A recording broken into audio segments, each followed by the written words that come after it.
धन्यवाद सभापति महोदय। हम ही को कातिल कहेगी दुनिया, हमारा ही कत्लेआम होगा। हम ही कुएं खोदते फिरेंगे, हम ही पे पानी हराम होगा।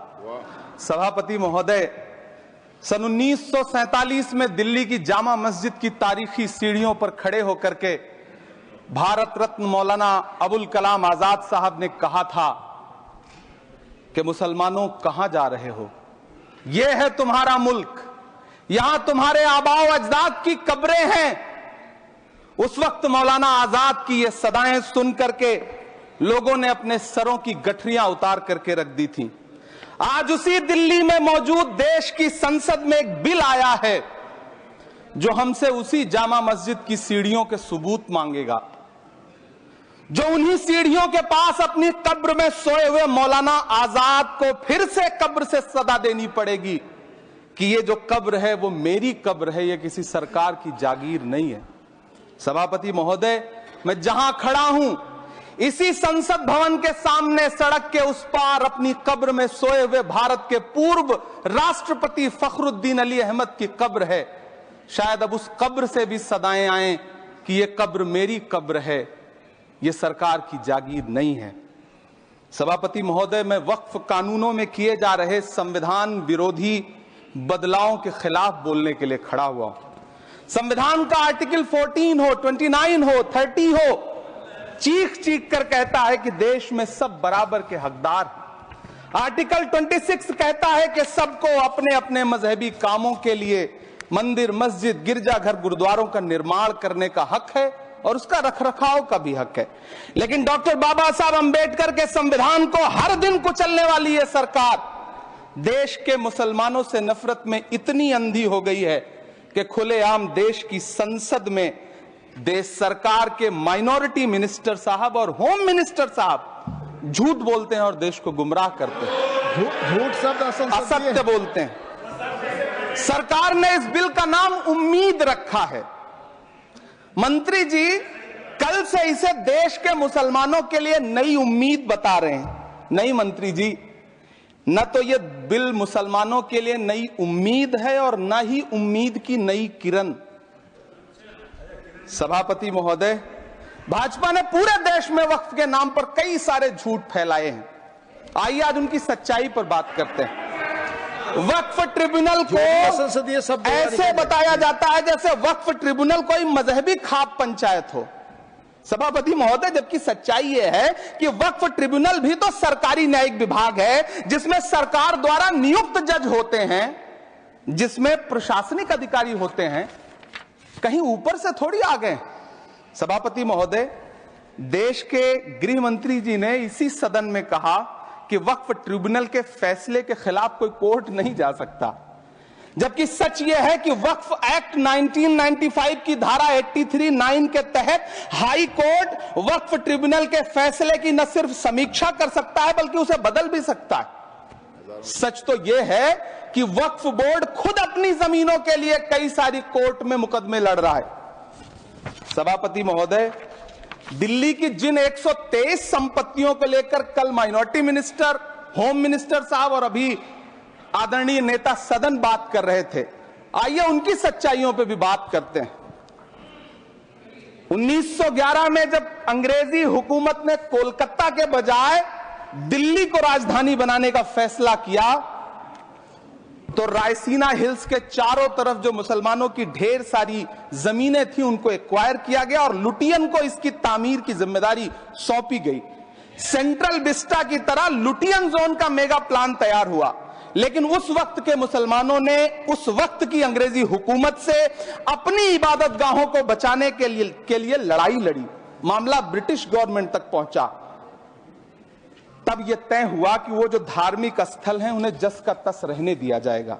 इंडिया गेट के बगल वाली मस्जिद हो, जाप्तागंज, सुनहरी बाग मस्जिद हो, पार्लियामेंट रोड वाली मस्जिद हो, ऐसी 123 संपत्तियों के मैनेजमेंट के लिए 1913 में मुसलमान वक्फ वैलिडेशन एक्ट बना और उसके बाद एक नया शहर बसाया गया जिसे लुटियंस जोन का नाम दिया गया। फिर 1943-45 के बीच एक और समझौता हुआ आजादी से पहले उसके तहत काफी सारी वक्फ जायदादों को सुन्नी मजलिस औकाफ बनाकर उसके अंडर किया गया ताकि उसकी देखरेख की जा सके। गृह मंत्री जी 2 दिन से सदन में जो बात कह रहे हैं वो दरअसल 123 संपत्तियां उसी सुन्नी मजलिस औकाफ के तहत आती। सभापति महोदय, आजाद भारत आजाद हुआ। आजादी के बाद भारत में 1954 में वक्फ एक्ट लागू हुआ, जिसकी धारा 9 के तहत 1964 में केंद्रीय वक्फ काउंसिल का गठन हुआ। दिल्ली की वही 123 प्रॉपर्टीज को 1970 में सर्वे गजट करके गजट नोटिफाई किया गया। इसके निपटारे के लिए पूर्व प्रधानमंत्री इंदिरा जी के द्वारा 1974 में एक बर्नी कमेटी बनाई गई। बर्नी कमेटी ने 1976 में इन 123 संपत्तियों को दिल्ली वक्फ बोर्ड की संपत्ति होने की रिपोर्ट सौंपी। उस रिपोर्ट के आधार पर 1984 में कांग्रेस सरकार ने उन 123 प्रॉपर्टीज को दिल्ली वक्फ बोर्ड को सौंपने का फैसला किया, जिसके खिलाफ विश्व हिंदू परिषद कोर्ट गई। मामला 2011 तक पेंडिंग रहा। फिर 2011 में कोर्ट ने सरकार को आदेशित किया कि इसका निपटारा करो। तब 2013 में तत्कालीन यूपीए सरकार ने दिल्ली की उन्हीं 123 जायदादों को बर्नी कमेटी की सिफारिशों के मुताबिक वक्फ बोर्ड के हवाले किया।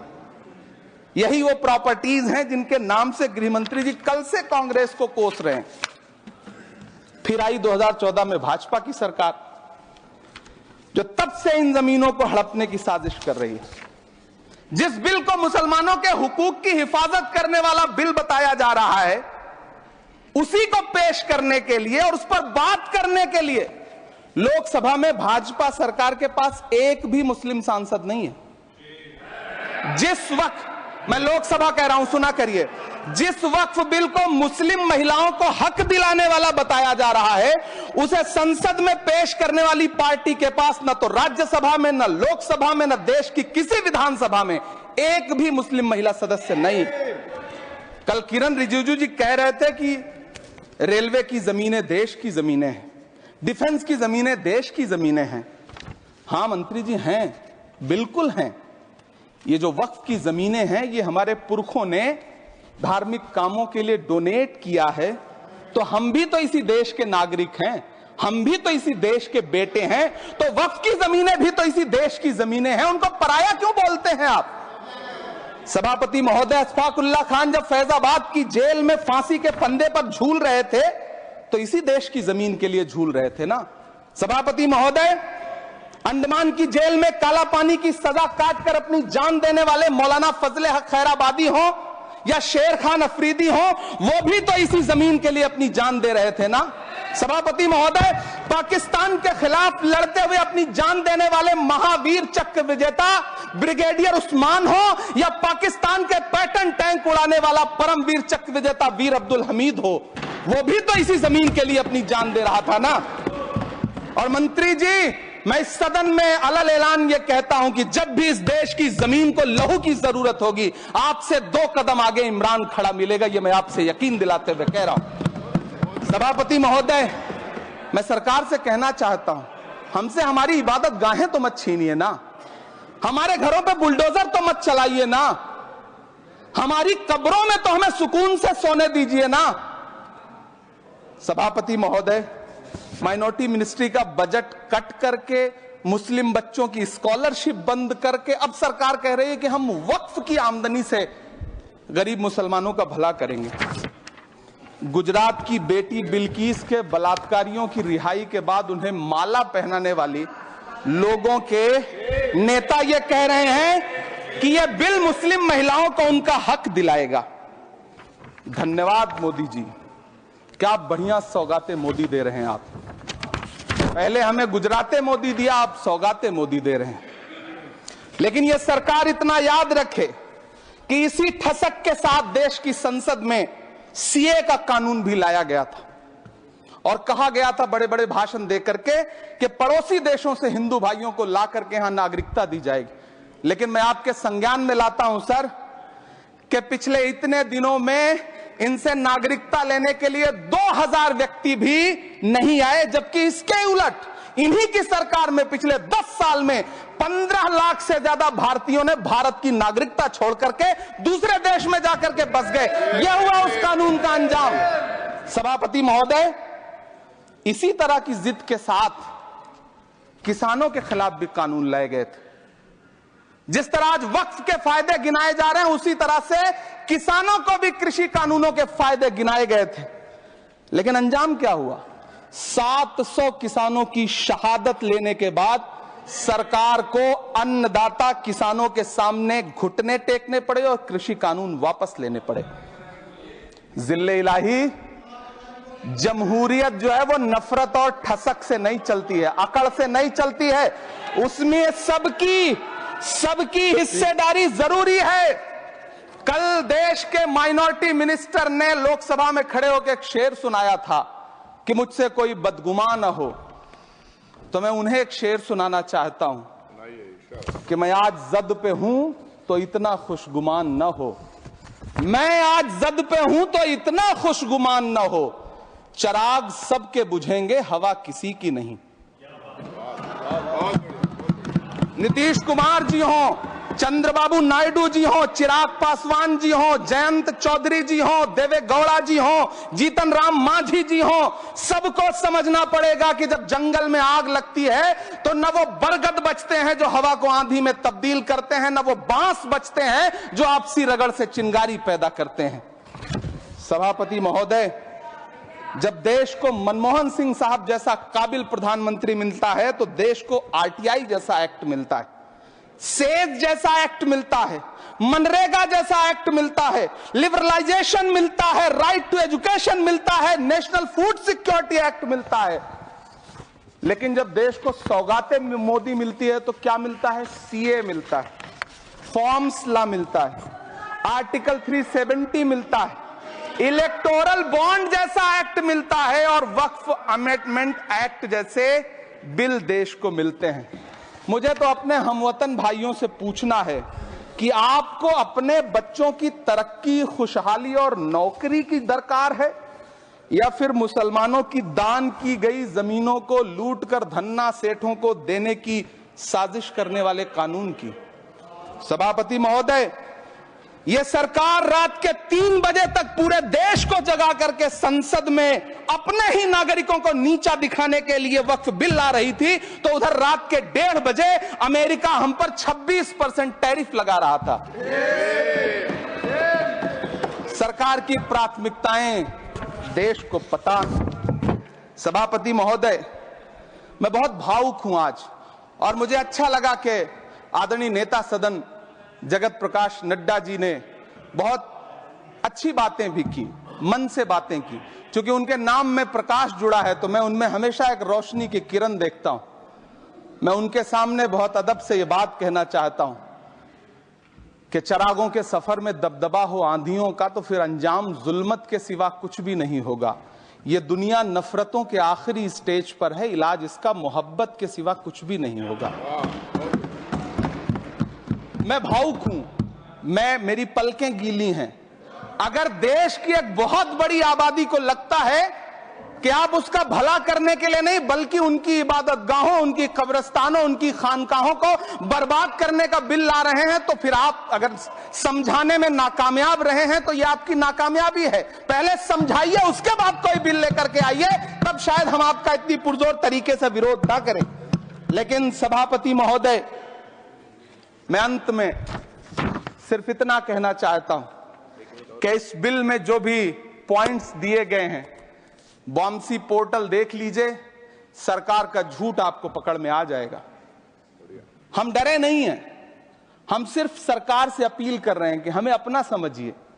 हम आपके अपने हैं, इस देश के नागरिक हैं और आप ताकत में हैं। संख्या बल के आधार पर बिल हो सकता है आप पास करा ले, लेकिन आपको यह बात समझनी पड़ेगी कि हम तो वो तारीख हैं, जहनों में रहना है जिसे, कागजी पुर्जे नहीं जो फाड़ डाले जाएंगे। जिस जमी पर मैं खड़ा हूं ये मेरी पहचान है। आप आंधी हैं तो क्या मुझको उड़ा ले जाएंगे? आपको यह बात समझनी पड़ेगी।